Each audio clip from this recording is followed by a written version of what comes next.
Hi, and welcome back to my channel. Today, I'm going to be making a tangerine cake. It's very simple. It is actually made on the stovetop rather than in the oven. So first you're going to need 3 tangerines. And these are fresh tangerines, by the way, off of my tree. But if you don't have them, you're more than welcome to get some out of the store. And then you're going to peel them.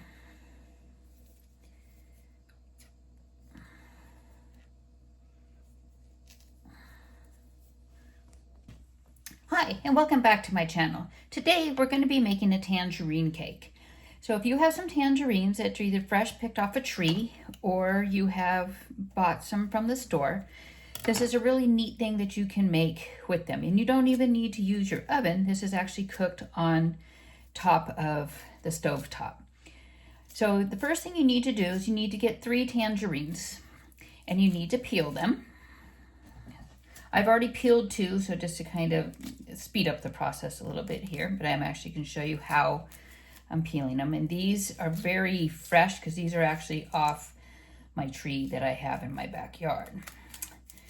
So these are very fresh.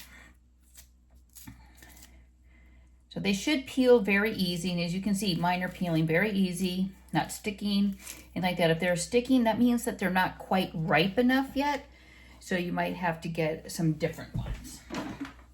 So the next thing you're going to do is you're going to take your tangerine after you've peeled it, and you're going to cut it in half, like so. So you're going to end up with 2 halves, and then you're going to de-seed those as well. So I'm going to take it over here to my little recycle bin and actually de-seed them because you want to get all of the seeds out. You don't want seeds inside your cake. And again, this is going to be cooked on the stove top. It's not even going to be cooked in the oven. I will put the recipe following, so you can see this one's de-seeded. So this is my other one that I need to de-seed now. I will put the recipe to follow. Depending on the size of your pan, it might, sometimes it's a little bit hard to get all of the tangerines to fit, but you should be okay. So those are all de-seeded now. So I have all of my halves here for the batch. The next thing you're going to do is you're going to take an egg, 1 egg,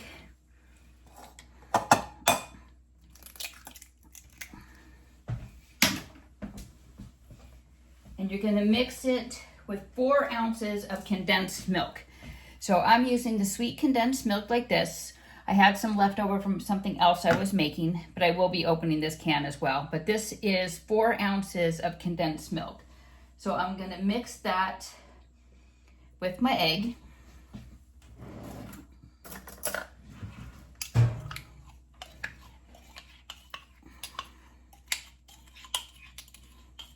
So again, 4 ounces of condensed milk, 1 egg.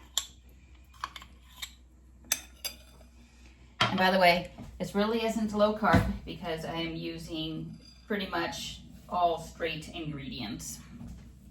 The next you're going to use 1 teaspoon, I don't want my spoon to fall in there, 1 teaspoon of vanilla. And you're going to mix that in with the egg and the condensed milk. So 1 teaspoon of vanilla.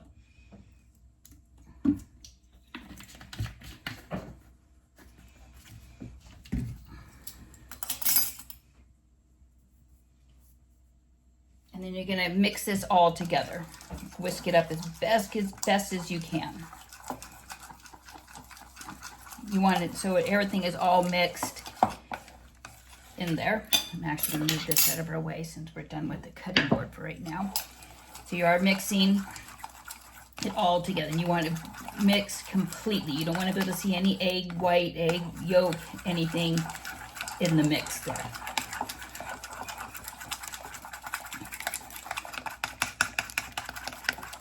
So again, this is a tangerine cake that's being made on a stove rather than an oven.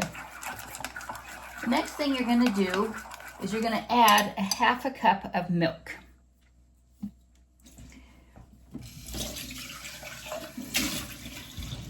To your mix. I I use this type of milk just because I don't drink a lot of milk, but I do get like the milk that comes in the containers like this, and then once they're open you can refrigerate them. So this is, I guess you can call it like shelf milk, but it does taste the same. You can use regular milk as well. I'm just using this because I have it. So I'm going to put in a half a cup of milk.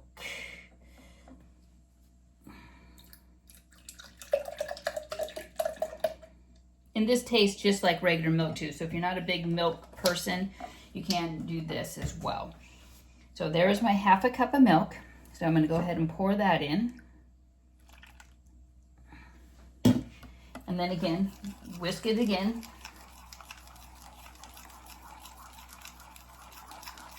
Stir it, whisk it.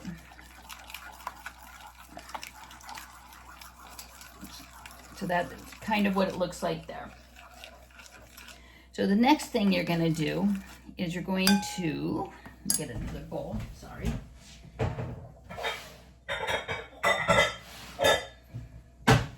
The next thing you're going to do is you're going to be mixing some flour, some baking powder together, okay? So you're going to use 2/3 a cup of flour.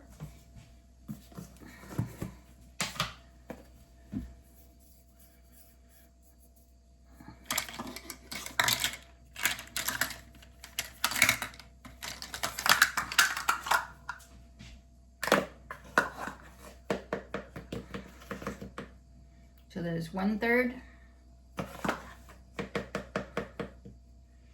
And there's your second third. So 2/3 cups of flour.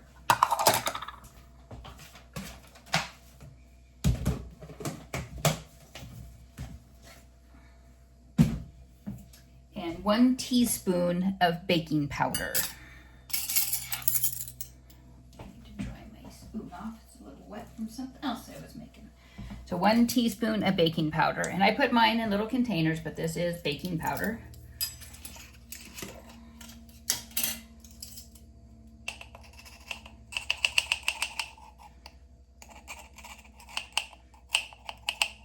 And there's my 1 teaspoon of baking powder. So I'm going to add that to the flour.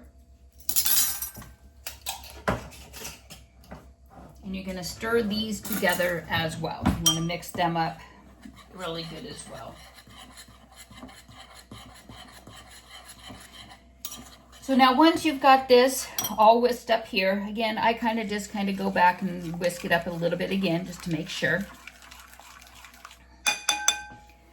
You're going to add your flour mixture to this and you're going to stir it completely. So you're going to add your flour mixture. I don't know if you can see, I'm adding it to my egg mixture now.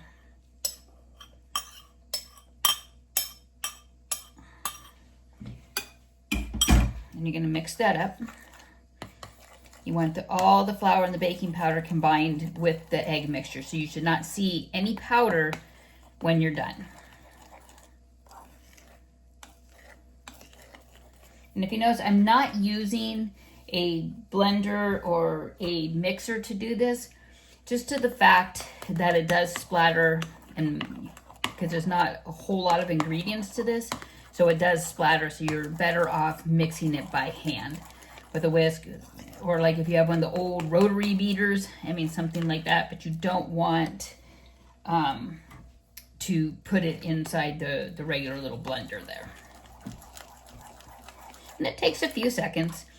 You know, sorry if this video is a little bit longer than what some of my other videos are, but it's a really neat little idea here.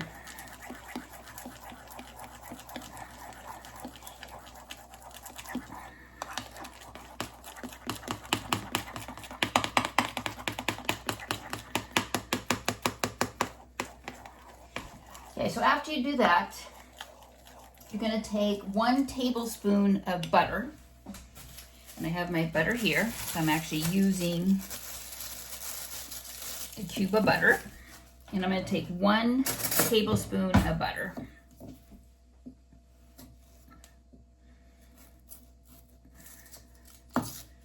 So there's my 1 tablespoon of butter. And I'm going to put that into my pan here. And then you're going to melt that over low heat.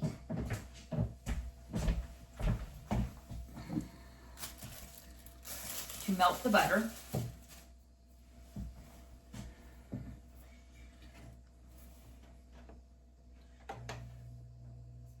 I would say like medium heat, not low, but like medium heat, sorry. And then you're gonna open, if you had 1 can, you could just use the 1 can of the condensed milk, but you want to add, once the butter is melted, you're gonna add a 1/4 cup more of quarter of a cup more of condensed milk.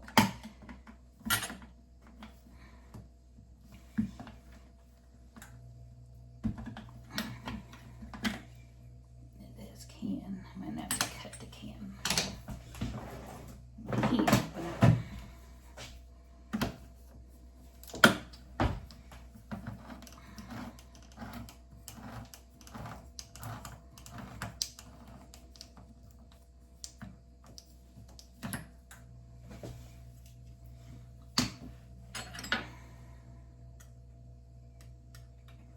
Be careful you don't cut yourself on the can lid because it can be a little sharp. So when my butter is melting, I did that. I'm kind of move some of this other stuff out of the way over here.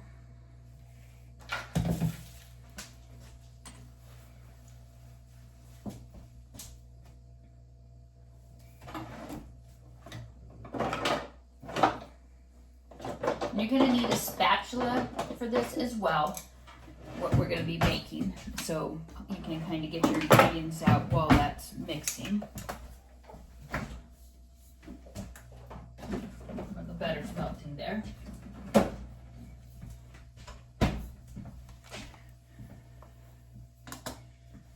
I'm melting my butter. I'll kind of turn it a little bit so you can see the butter melting over here. Let me get the thing turned around.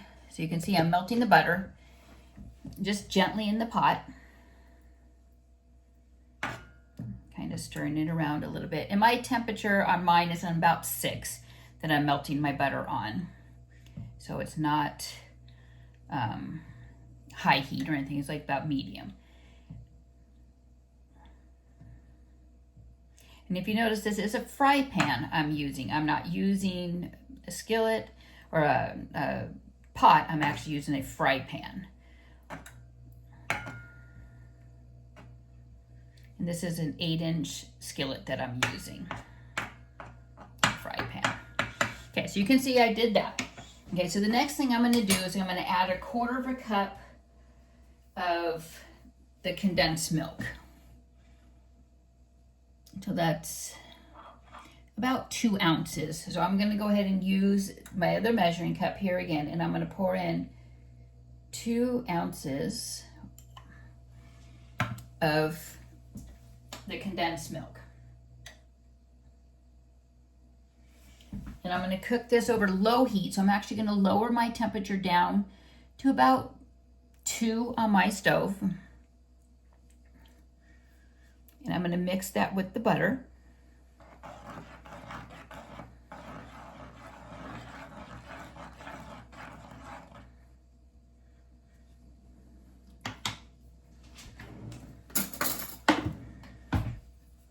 And you want to stir this until it's slightly gooey, more gooey than the condensed milk already, but more gooey. You'll see what I'm talking about on here.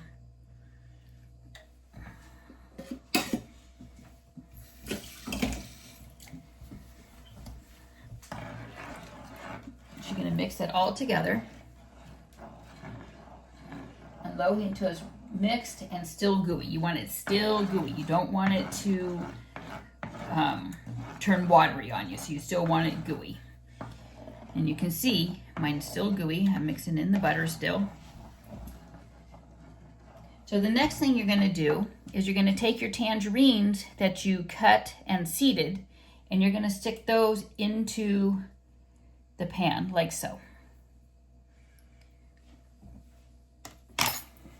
Upside down. So you're taking them, the half that you cut, and you're sticking them upside down in the pan to the gooey condensed milk you have in there. Okay.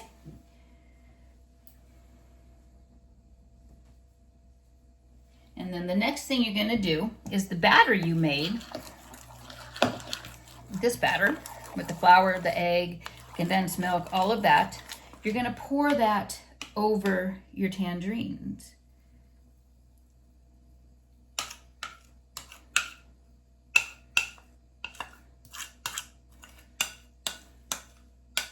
And again, this is a tangerine cake on a stovetop.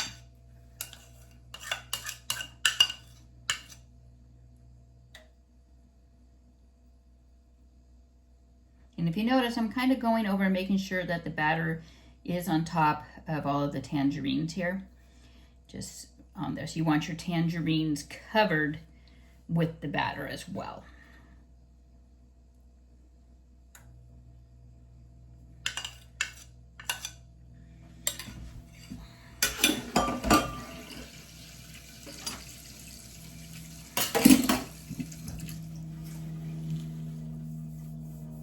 So you're gonna cook this on low heat for 18 minutes. And I have mine on 4, so I'm considering that low heat. So again, 18 minutes you're gonna cook this on low heat. So this has been cooking about 10 minutes on the stove top here. So as you can see, if you look up closely, it is starting to bubble and actually turn into what a cake is. Remember I told you needed a spatula. I meant to say a rubber spatula like this, or silicone, whatever you want to call it, to be able to get the cake out once it's done. And you're going to need a plate as well. Okay, so this has about 50 seconds left. So what we're going to do as soon as the timer goes off, we're going to use the rubber spatula and we're going to take it, like go around the edge of the pan here, and we're gonna flip it onto the plate that we have as well. So you can kind of see what's gonna happen. And then, sorry, you will need your other spatula again too. And then after we do that, we're gonna take it and then we're gonna flip it back into the pan. So it's gonna be like a double flip type of action here. So you'll be able to see how it does. And then you're going to cook it again.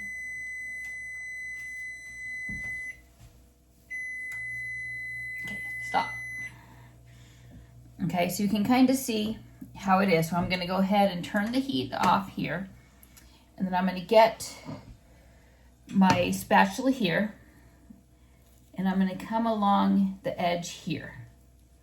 And it's going to be, you know, kind of mushy type of stuff, just to the fact that it is still in the pan. You can cover it on the 18 minutes if you want as well. I usually don't, but it'll kind of help with the cooking process a little bit more. So on the second time, you're not going to cover it. So if you want to cover it the first time, that's fine. So I'm going to take my plate and I'm going to put it over my pan. So this is a little bit of a tricky process here. You have to really make sure that you don't dump it, just to the fact that it still has a little bit of, I guess, mushiness in it as well. So I'm going to kind of hold this. Oh, sorry. I'm going to actually get a pot holder here. So I'm going to kind of move this back just a tad. So I'm going to get this, I'm going to bring it over this way, and then I'm going to flip it onto the plate, like so. So as you can see, now that's kind of what it looks like. So the next thing you're going to do is you're going to take it. I'm going to set my pan off for the area of the heat was, just because I have a glass top stove, so it will kind of continue to cook a little bit there. So this is it on my plate. So the next thing we're going to do is we're going to take it and we're going to slide it gently back into our pan, like so. And I always take the extra little stuff that's up at the top and kind of sprinkle it up on top.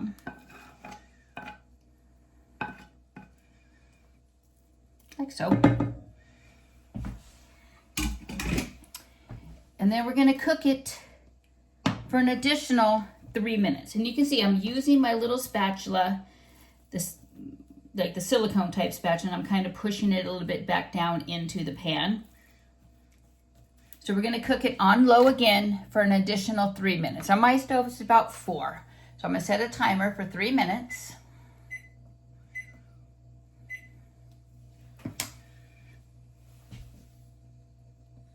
Okay, so now that you have cooked it again for 3 minutes on the other side, you're going to take it out and you're going to put it, I'm going to kind of move the camera around again so you can see.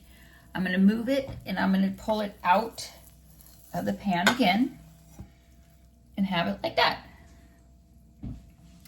So this is what your tangerine cake looks like.